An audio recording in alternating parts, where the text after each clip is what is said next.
မင်္ဂလာပါကိုဝနာထွန်းထွန်းဆက်မျိုးမျိုးပြုပြင်ရဲ့နေမင်္ဂလာပါလို့နှုတ်ဆက်လိုက်ပါတယ်ဒီနေ့ကတော့ဒါတစ်တော်ထဲမှာကိုတယောက်မေးထားတယ်ပေါ့နယူးဟော်လန်ထွန်းဆက်တွေမှာမော်ဒယ်ကိုဘယ်နေရာကြီးကြည့်ရတယ်လဲနဲ့မေးထားလို့ဒါကျွန်တော်တို့သိတဲ့လောက်လေးပြောပြမယ်ပေါ့နယူးဟော်လန်အိန္ဒိယကနေဝင်တဲ့နယူးဟော်လန်မှန်သမျှမော်ဒယ်ကြီးနီးရတော့ကျွန်တော်တို့ဘောနက်ဖုံးရဲ့အတွန်းဘက်ဆက်ပေါ်ထိုင်နေတဲ့အတိုင်းဆိုလို့ရှိရင်ကျွန်တော်တို့ဘယ်ဘက်မှာနေပလိတ်ပြားတစ်ချက်ညာဘက်မှာနေပလိတ်ပြားတစ်ချက်ပါပါတယ်ဒီဘက်ကနေပလိတ်ပြားဆိုလို့ရှိရင်ကျွန်တော်တို့ဆက်ရဲ့မော်ဒယ်ဆက်ရဲ့အင်ဂျင်အလုံးလိုက်ရသူနံပါတ်တွေပေါ့DD490ပါညာပေါ့သူကဆက်ရဲ့ဘယ်ဘက်ဘေးကနေပလိတ်မှာကြတော့ဒီမှာမော်ဒယ်ပါပါတယ်ဆက်ဘောနဲ့ဖုံးကိုဆက်ပေါ်ထိုင်နေတဲ့အနေထားနဲ့ဘယ်ဘက်ဘေးမှာမော်ဒယ်ပါပါတယ်2016 6လပေါ့ဗျာအဲ့လိုပဲကျွန်တော်တို့ဆိုနာလီကာတွေလို့သူ့မှာလဲဂွေဘိန်းဂွေရဲ့ကျွန်တော်တို့ဂွေဘက်ရဲ့တောက်နက်မှာလဲပါပါတယ်တောက်နက်ရဲ့ဖင်မီးလေးတွေမှာလဲမော်ဒယ်ဖတ်လို့ရပါတယ်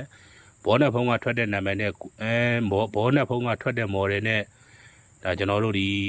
ဘိန်းနက်မှာထွက်တဲ့မော်ဒယ်နဲ့လည်းအတူတူပါပဲအဲ့နှစ်ခုအပြင်ကိုနောက်ထပ်တစ်ခုအလွယ်ကြည့်နည်းဆိုလို့ရှိရင်ကတော့ဟတ်မှာကြည့်လို့ရပါတယ်ဟတ်ကိုဘယ်နေရာမှာကြည့်မလဲဆိုလို့ရှိရင်ကျွန်တော်တို့ဆိုနယူးဟော်လန်ဟတ်ပေါ့ဗျာနယူးဟော်လန်ဟတ်မှာသူကနော်ဆယ်ကျင်းကဆက်ရဲ့ညာဘက်မှာနေတယ်ဆက်ပေါ်နေထိုင်နေတဲ့အတိုင်းဆိုလို့ရှိရင်ဆက်ရဲ့ညာဘက်မှာနေတယ်ဆက်ရဲ့ဘယ်ဘက်ချမ်းမှာကအိတ်ဇောပေါက်ရှိပါတယ်အိတ်ဇောပေါက်မှာရည်မယ်ဆိုလို့ရှိရင်ရှေ့ရနဲ့စရင်1 2 3 4နံပါတ်4လုံးရဲ့နောက်အခန်းလေးမှာပါပါတယ်ဒါလိုပါပါတယ်2016ဒီမှာတော့2လထွက်ပါတယ်ဒီ3ချက်နဲ့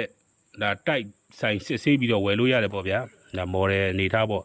မှန်မှန်ကန်ကန်ရောင်းတဲ့လူဆိုလို့ရှိရင်ကတော့ဒီမော်ဒယ်တွေကဒီနေရာတွေမှာအဓိကထားပြီးတော့ကြည့်လို့ရပါတယ်